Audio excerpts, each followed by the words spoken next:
Y claro, si hay una atrofia importante de células en un órgano, va a disminuir también el volumen del órgano.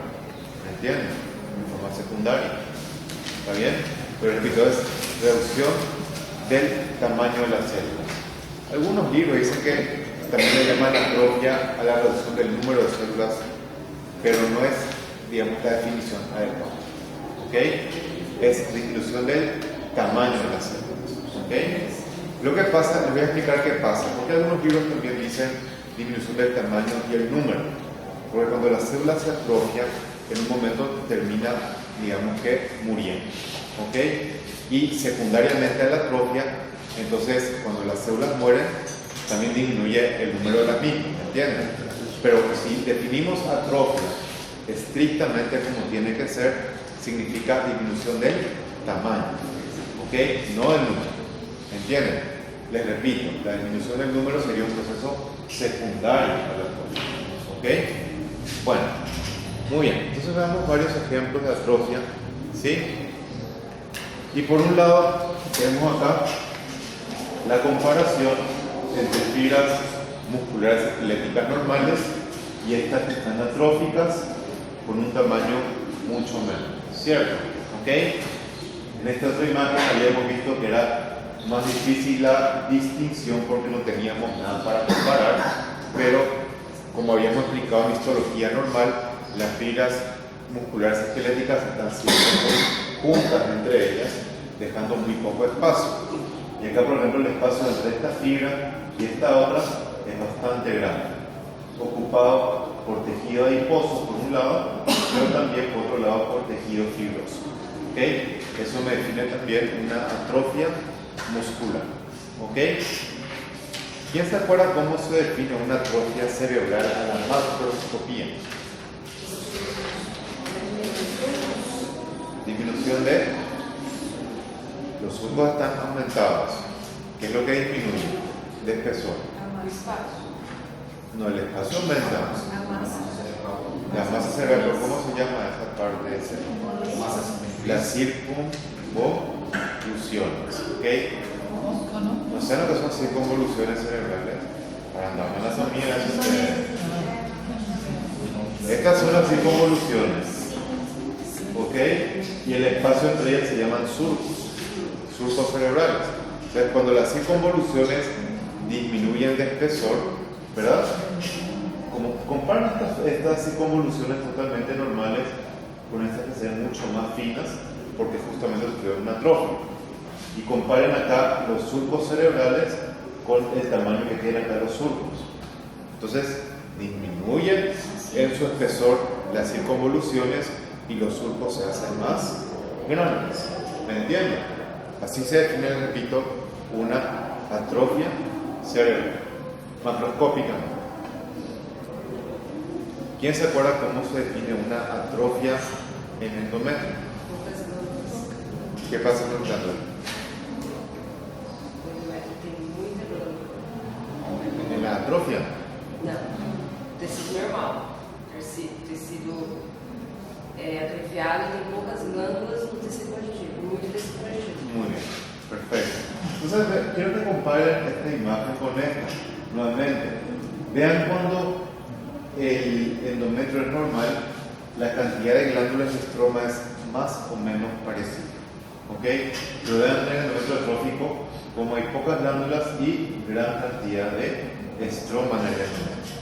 Recuerden que este es un proceso normalmente fisiológico que empieza a verse en el endometrio en mujeres luego de la menopausia. ¿Ok? Totalmente fisiológico.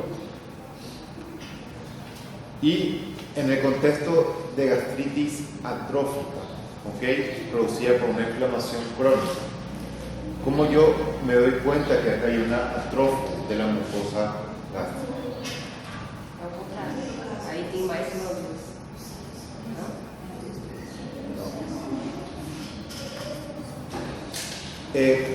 Si recordamos la histología normal del estómago, la lámina propia tenía muchas glándulas y muy poco tejido conjuntivo laxo. ¿Ok? Pero sabemos que empieza a aumentar la cantidad de tejido conjuntivo y empieza a disminuir nuevamente el número de glándulas. ¿Ok? Voy a mostrarles una imagen de un estómago normal para que ustedes vean la cantidad de glándulas que tiene una mucosa normal gástrica comparando con esto que sí está atrófico realmente. ¿Ok? Nuevamente, el área, digamos, de tejido conjuntivo que va aumentando entre las glándulas con el tiempo se hace cada vez más fibrosa, ¿sí? Como un proceso, digamos, de inflamación crónica como ustedes ya conocen. ¿Ok? Esto, te repito, normalmente se da por infección por Helicobacter pylori, de mucho tiempo en el cuerpo. Esto creo que es muy fácil de ver, ¿verdad? Sí, se nota perfectamente bien comparando la imagen normal del epiplón mayor con la imagen de un epiplón totalmente atrófico. Esto va a ser secundario, ¿ok? Digamos, se ve sobre todo en pacientes desnutridos, ¿cierto? ¿Sí? Que ya tuvieron que utilizar gran parte de su reserva energética de lípidos y por eso que su epiplón mayor quedó reducido a unas finas, digamos, como unos hilos parece, ¿verdad? ¿Sí? Que cubren muy parcialmente la pared abdominal anterior. Tenemos como un epiplón mayor normal que cubre prácticamente por entero toda la cavidad abdominal. ¿Ok? A ver, ¿quién se acuerda qué significa metaplasia?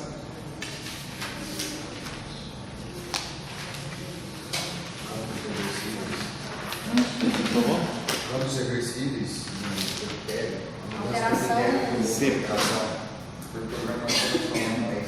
Sí, o sea, esa es la explicación, ¿verdad? Hay una reprogramación de células madre, pero ¿cuál es el cambio que se produce? Ese es un ejemplo. Sencillamente es el cambio de un tipo de tejido en otro tejido. Por ejemplo, un epitelio se cambia a otro epitelio diferente. Un tejido mesenquimático se cambia a un tejido mesenquimático diferente. También es un mecanismo adaptativo porque normalmente las células producen esos cambios secundarios a algún problema que tiene el cuerpo. ¿Okay? Debido a esto, la metaplasia prácticamente siempre es patológica, ¿okay? Porque se produce como resultado, ¿okay?, de alguna lesión o de alguna injuria que sufre nuestro organismo. Ya voy recordando algunos ejemplos para que ustedes vean. ¿Okay? Por ejemplo, habíamos estudiado que la metaplasia podía verse en varias partes del cuerpo, ¿cierto? ¿Okay? Y una metaplasia que conocíamos era la llamada metaplasia intestinal. Era que ocurría justamente a nivel del esófago inferior. ¿Me entienden? Secundario a un reflujo gastroesofágico, como el epitelio plano del esófago no era capaz de soportar el ácido gástrico, sufría una reprogramación de sus células madres para producir un epitelio intestinal con células caliciformes que producían mucina, y eso sí permitía proteger contra el ácido gástrico. Ya habíamos que el problema con esta metaplasia a nivel del esófago inferior era que con el tiempo podía llevar a un cáncer. ¿Me entienden? Lo mismo. Luego de que se produce una atrofia, por ejemplo, en la mucosa del estómago, secundaria a gastritis crónica, el siguiente paso era una metaplasia intestinal. ¿Ok? Ya que el estómago iba perdiendo sus células mucosecretoras y esta metaplasia producía una mucina que no solamente permite una protección parcial, sino que además la mucina producida por las células intestinales no permite que el Helicobacter pylori continúe viviendo. ¿Ok? Porque lo lógico es pensar, ¿por qué si un estómago tiene glándulas mucosecretoras, por qué las células madre no se reprograman para crear esas mismas células mucosecretoras? Porque el moco producido por el estómago no mata el Helicobacter pylori. El producido por las células caliciformes sí hace que la bacteria muera. ¿Me entienden? ¿Ok? El problema es que nuevamente este tipo de metaplasia también es factor de riesgo para cáncer en el estómago. ¿Ok? Otra metaplasia que recordemos, hablamos en la clase, era la tipo metaplasia escamosa, que era al revés, era un epitelio cilíndrico, se transformaba en un epitelio plano estratificado, lo que se ven los pulmones, sobre todo en pacientes que fuman. ¿Ok? Ya hemos explicado que el problema, que es cierto, el epitelio plano estratificado es más resistente a los efectos del tabaco, pero tiene un problema, no tiene cilios. Entonces no puede barrer el moco fuera de las vías aéreas, el moco contaminado, y eso provoca obviamente problemas en el paciente que se pueden complicar con neumonías, por ejemplo, y ese epitelio escamoso tenía también riesgo de transformarse en un cáncer con el tiempo. ¿Okay? La semana que viene, de hecho, después del examen, vamos a empezar a hablar de neoplasia. ¿Okay? Neoplasia vamos en 2 semanas porque es un poco largo. ¿Okay? Es bastante largo, ¿verdad? Bueno, vamos a la siguiente parte de patología celular. Y mientras yo busco la clase, ustedes van a responder cuáles son los tipos de lesión celular. Son muy irreversibles e irreversibles. ¿Quién de ustedes se acuerda cuáles son los patrones de lesión reversible que estudiamos en la clase nosotros? ¿Quién se acuerda?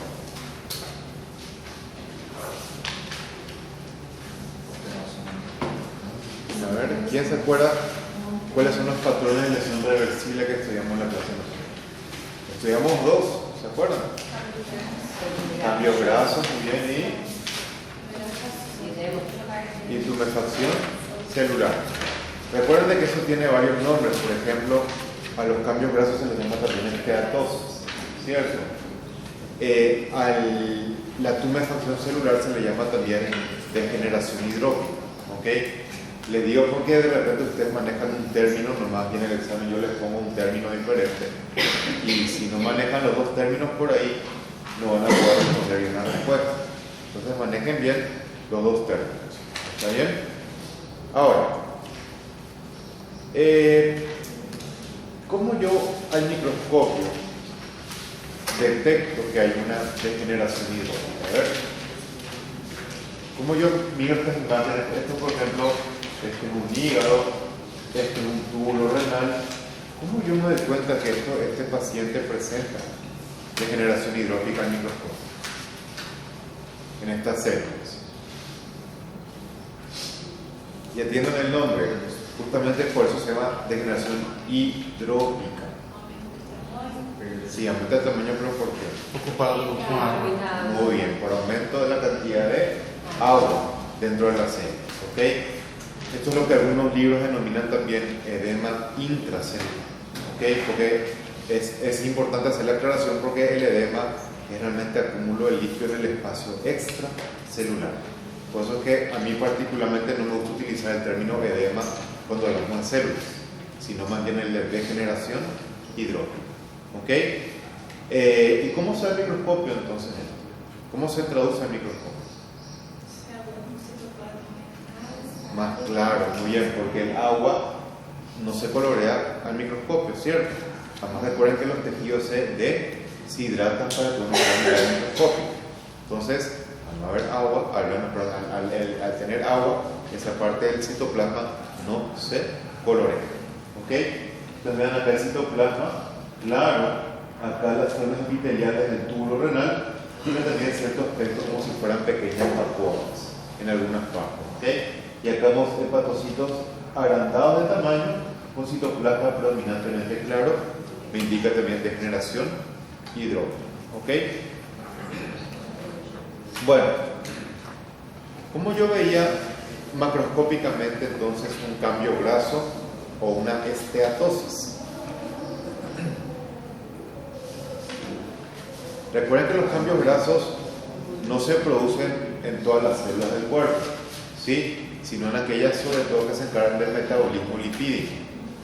En varias partes puede verse, pero donde es más frecuente es en el hígado, en los hepatocitos, ¿ok?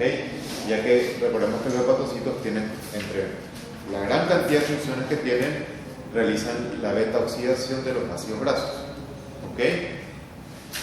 A ver, ¿cómo yo veo un cambio graso en un hígado? ¿Se acuerdan? Fica mais claro. Más claro, pero ¿de qué color es? Sí, bien más claro, más amarillo, exactamente. Eso, cuando los cambios grasos comprometen gran parte de los hepatocitos del órgano, aparte de ese aumentado tamaño, van a verse un color amarillento. Este es el color normal del hígado y este es el color cuando hay cambios grasos. ¿Y al microscopio cómo veíamos eso, se acuerdan? ¿Cómo? Muy bien, parecen adipocitos, ¿cierto? Ya sea de tipo, recuerden, unilocular o también podían verse como parecidos a los adipocitos multiloculares, ¿ok? O sea, tejido adiposo blanco, tejido adiposo pardo, ¿ok? Para que ustedes comparen con la histología que ya conocemos nosotros. ¿Quién me recuerda cuáles son los tipos de necrosis?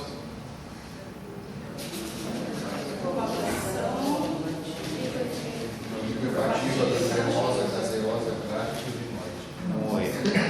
Entonces, estamos a ir recordando cómo se ven esos tipos de necrosis a la microscopía. ¿Está bien? También macroscópicamente, porque algunos patrones de necrosis también se ven o se pueden diferenciar mirando a simple vista, ¿no? ¿Cierto? Ahora, antes de eso, quiero que me recuerden, primero que nada, independientemente del tipo de necrosis, ¿ok? ¿Qué cambios van sufriendo las células en el núcleo y en el citoplasma luego de una necrosis? A ver, primero vamos por el citoplasma. ¿Qué pasa con el citoplasma? Primero que nada.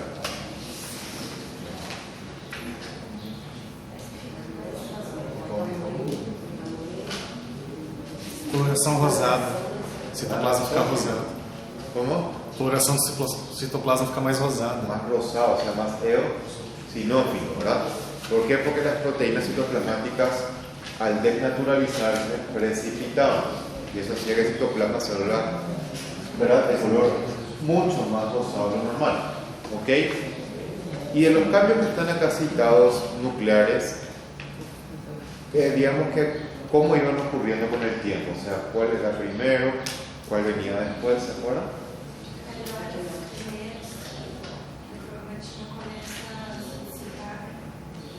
Eso es, hay uno antes de la cariólisis. No, estamos hablando del núcleo normal. ¿Qué es lo primero que pasa con el núcleo? Aumenta a coloração. Muy bien. ¿Cómo se llama eso? Pignosis. Pignosis. Entonces, lo primero es la pignosis, que aumenta la coloración del núcleo porque la cromatina se condensa en gran cantidad. Ven este núcleo bien oscuro, es una pignosis. ¿Ok? ¿Qué pasa después con el núcleo, después de la pignosis? Fragmentação do núcleo. Se fragmenta. Muy bien. Proceso que se conoce como cariorexis. ¿Ok? ¿Y qué pasa después con el núcleo? ¿Qué pasa con la cromatina nuclear? Comenzaba a ser digerida enzimáticamente. Entonces el núcleo se empezaba a volver cada vez más claro y ese proceso se conoce como cariólisis. ¿Ok? Ya cuando el núcleo desaparece por completo, vamos a tener células así, con citoplasma fuertemente eosinófilo, pero ya sin núcleo. ¿Ok?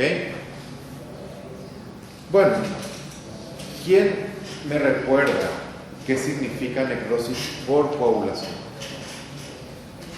O necrosis coagulativa, ¿qué era eso?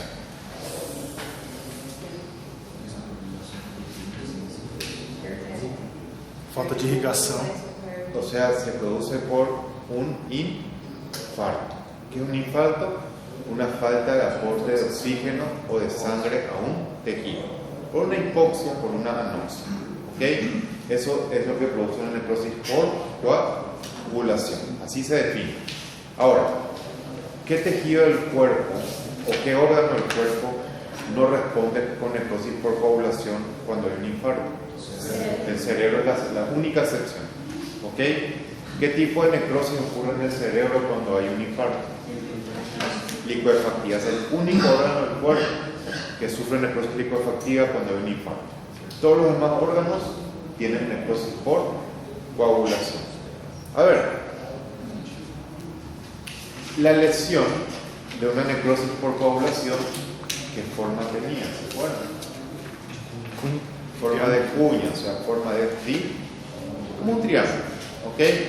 Acá el triángulo no es que se vea tan bien, se ve más o menos, pero por ejemplo acá en este infarto pulmonar y en este infarto renal se ve muy pero muy bien. ¿Ok? Ya lo vimos en trastornos hemodinámicos. algunos infartos en algunos órganos iban a verse de color blanco y otros iban a verse de color rojo. ¿Ok? Lo cual definía un infarto de tipo blanco y un infarto de tipo hemorrágico o infarto rojo. ¿Ok? Vamos a recordar después por qué se puede producir esto en cada órgano. Sea lo que sea, ¿qué me define al microscopio, a mí, una necrosis por coagulación? ¿Cuál es lo más importante? Muy bien, se mantiene la arquitectura del órgano, del tejido. Por lo tanto, aunque yo note que el tejido se encuentra muerto, ¿sí? Igual perfectamente puedo saber qué órgano estoy viendo, porque se mantiene la arquitectura. Por ejemplo, acá abajo tenemos un miocardio normal y acá están las células infartadas.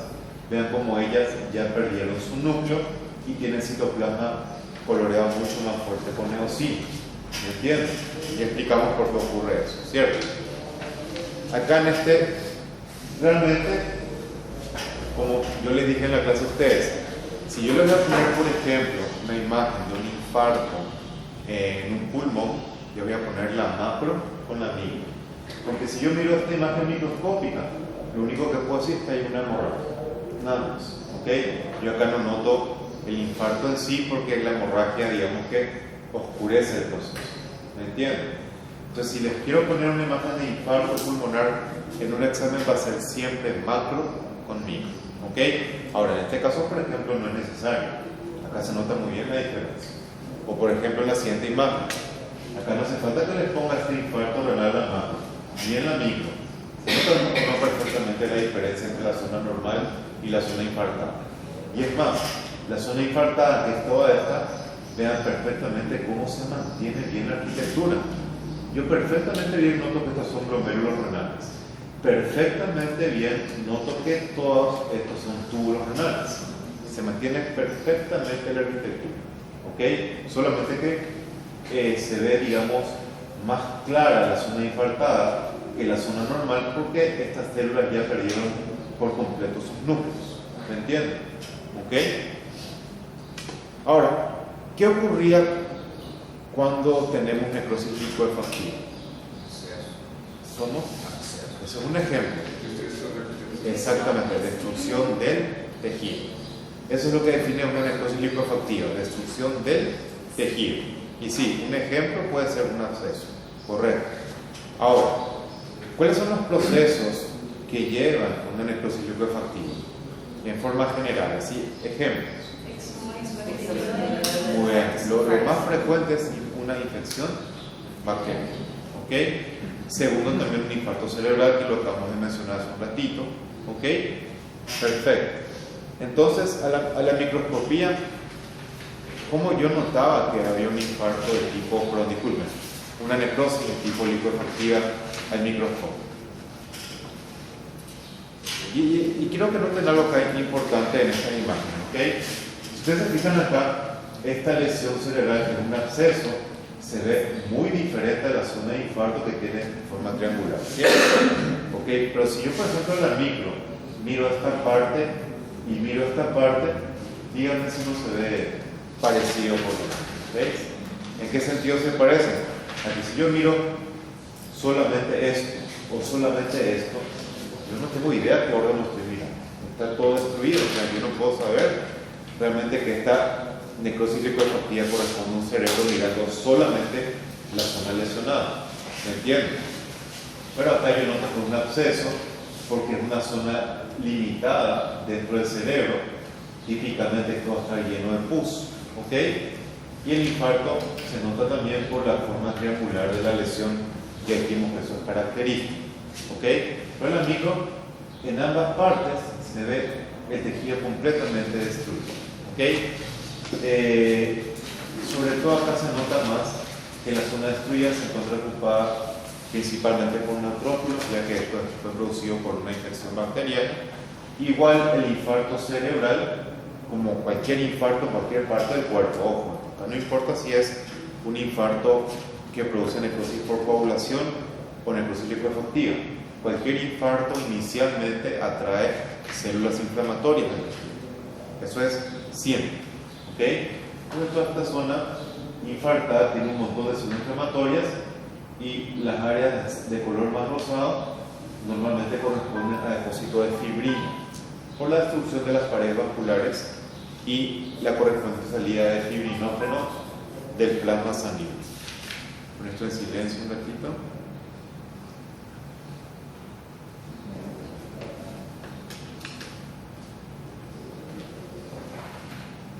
Bueno, lo mismo tenemos un ejemplo de un absceso pulmonar. Vean cómo el absceso se encuentra ocupado por un tejido totalmente destruido, imposible yo que sepa qué órgano esto es. Aunque este absceso parece ser más bien, digamos que hepático, porque acá, más que pulmón, parece que hay hepatocitos. ¿Okay? Igual es un ejemplo de absceso de todas maneras, aunque no sea un pulmón rápido. Bueno, y en muchos casos recuerden que en el absceso, aparte de que la cavidad se encuentra llena de neutrófilos, muchas veces también se puede encontrar el motivo por el cual se produjo el absceso. ¿Okay? En este caso corresponden a colonias bacterianas. ¿Okay? Las colonias bacterianas recuerden que tienen una coloración bien basófila, bien oscura, ¿okay? De aspecto grumoso, ¿sí? Que es un conjunto de bacterias en obviamente cantidad muy pero muy grande. ¿Okay? Bueno, ¿qué define la necrosis gaseosa? ¿Se acuerdan? Como yo miro el microscopio y sé que estoy viendo una necrosis gaseosa. Minha amarela, parece queijo. Parece queijo. A simple vista, sí, se ve como si fuera queso que se está deshaciendo. De ahí el nombre de necrosis gaseosa. ¿Ok? Pero recordemos que cuando vemos nosotros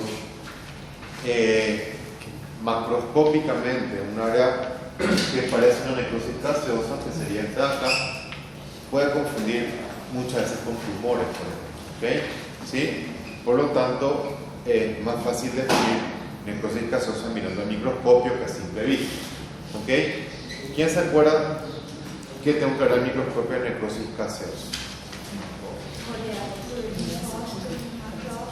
O sea, pero el área central,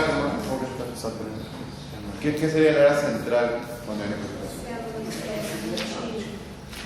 gaseosa? Central. Hablando de necrosis gaseosa. ¿Cómo? En una necrosis gaseosa que ocupa la zona central. Tejido necrótico, exactamente. ¿Ok? Y por fuera del tejido necrótico, sí lo que están diciendo ustedes. Células gigantes multinucleadas que son de tipo lambdas, o sea, con núcleos periféricos, predominantemente por lo menos, acompañados por fuera de una corona linfocitaria. En esta zona también esperamos encontrar una enorme cantidad de macrófagos de tipo epitelioides. ¿Okay? O sea, la lesión en sí es un granulo con necrosis. ¿Okay? Claro, o sea, la necrosis gaseosa es un tipo de necrosis, pero tiene también como lesión básica granulomas, porque se produce por inflamación crónica granulomatosa. Recuerden que los granulomas podían ser con o sin necrosis. ¿Okay? Este es un ejemplo de granulomas con necrosis, una necrosis muy específica. ¿Okay? A ver, ¿quién me da ejemplos en los cuales podemos ver necrosis grasa?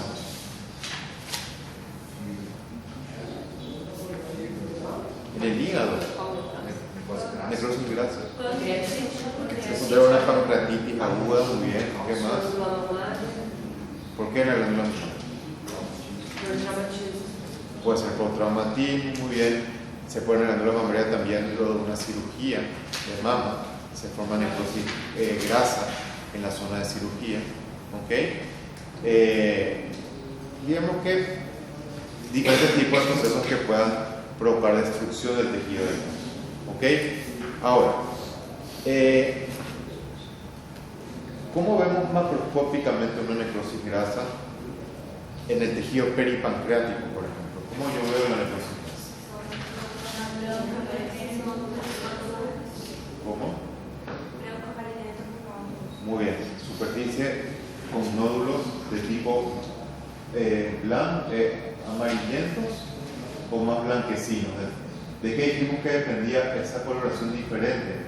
¿Más amarillenta o más blanca? Muy bien, la necrosis grasa siempre provoca depósitos de sales de calcio. ¿Ok? Entonces, si hay sales de calcio depositadas, está de color más blanco. Si no hay, de color más amarillo. ¿Ok? ¿Y se acuerdan cómo se veía el microscopio esto? Muy bien, parece como que los adipocitos acá sencillamente agarramos un borrador y le pasamos por encima el tejido adiposo. Lo cual produce, como ustedes pueden ver, una destrucción de las membranas plasmáticas de las células y con contornos las mismas mucho más irregulares de lo normal. ¿Ok? Por otro lado, esta zona color más oscura que estoy mostrando aquí con video corresponde a una pequeña área de calcificación.